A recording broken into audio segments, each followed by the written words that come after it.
இந்த அவரைக்காய் செடியினுடைய அற்புதமான ஹெல்த் பெனிஃபிட்ஸை பற்றி தான் இன்றைக்கி நம்ம பார்க்க போகிறோம் ஃப்ரெண்ட்ஸ் எல்லாருக்கும் வணக்கம். எல்லோரும் சௌக்கியமாக இருக்கீங்க அப்படின்னு நான் நம்புகிறேன். இன்றைக்கி இந்த அவரைக்காய் தான் பார்க்க போகிறோம். இந்த அவரைக்காய் செடி நம்ம எல்லாருமே பார்த்துருப்போம், நம்ம வீடுகள்லையுமே வளர்த்திருப்போம். அதிக அளவில் இந்த அவரைக்காயை நிறைய பேர் விரும்ப மாட்டாங்க, ஆனாலும் அதில் ரொம்ப ஹெல்த் பெனிஃபிட் இருக்குது. இப்போ இந்த அவரைக்காயை நம்ம நீளமாக உரித்து பார்த்து உள்ளே பூச்சி இல்லாமல் இருக்கான்னு பார்த்து நம்ம க்ளீன் பண்ணிக்கணும். இந்த ரெசிப்பியை முதல்ல பார்த்துடலாங்க ஃப்ரெண்ட்ஸ், அப்புறமா ஹெல்த் பெனிஃபிட்ஸ் பார்ப்போம். இதில் அவரைக்காயை ரொம்ப பொடி பொடியாக நறுக்கிக்கணும். அது கூட காரத்துக்கு ஒரே ஒரு பச்சை மிளகா தான் நான் போட போகிறேன். அப்புறம் சின்ன வெங்காயம், இது எல்லாத்தையுமே பொடி பொடியாக நறுக்கிக்கலாம்.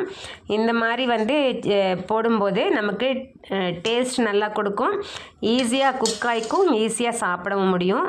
அது கூட 2 கரண்டி மக்காச்சோள மாவு நான் சேர்த்துட்டேன். கார்ன்ஃப்ளவர் கிடையாதுங்க, மக்காச்சோளத்தினுடைய ரவை. அதுக்கு தேவையான அளவு உப்பையும் நம்ம போட்டுட்டோம். ரவை சன்ன ரவையாக இருக்கணும். உப்பை போட்டு நல்லா பிசைஞ்சு பிசிறி விட்டுக்கலாம். அதுக்கப்புறமா நம்ம அதை ஆவியில் வேக வச்சுக்கலாம். இந்த மாதிரி ஸ்டீமர் பிளேட் இருக்கிறவங்க அதில் வைக்கலாம், இல்லைன்னா இட்லி தட்டில் வேக வைக்கலாம், இல்லைன்னா புட்டு குழாயில் வேக வைக்கலாம், எதில் வேணுன்னா வேக வைக்கலாம். இது ஒரு 2 மினிட்ஸ் கூட எடுக்காது, நம்மளுக்கு வெந்துடும்.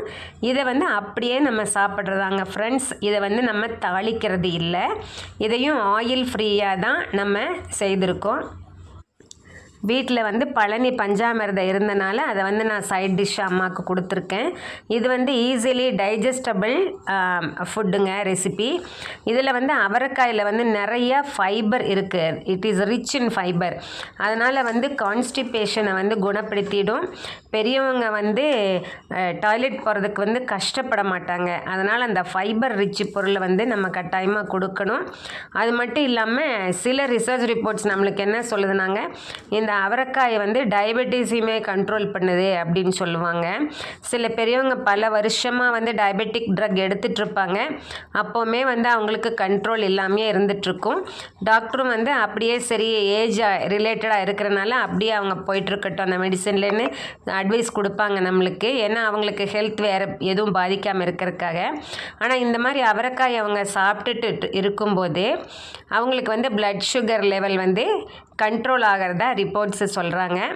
அதுக்கப்புறம் இந்த ஃபைபர் ரிச்சாக இருக்கிறனால இதுக்கு கொலஸ்ட்ராலை குறைக்கக்கூடிய தன்மையும் இருக்குது. அதனால் நம்ம பாடியை ஹெல்த்தியாக வச்சுக்கும். நம்ம வீட்டில் இருக்கக்கூடிய பெரியவங்களுக்கும் எல்லாருக்குமே இந்த மாதிரி ஆயில் ஃப்ரீ டிஷ்ஷு செய்து கொடுக்கலாங்க ஃப்ரெண்ட்.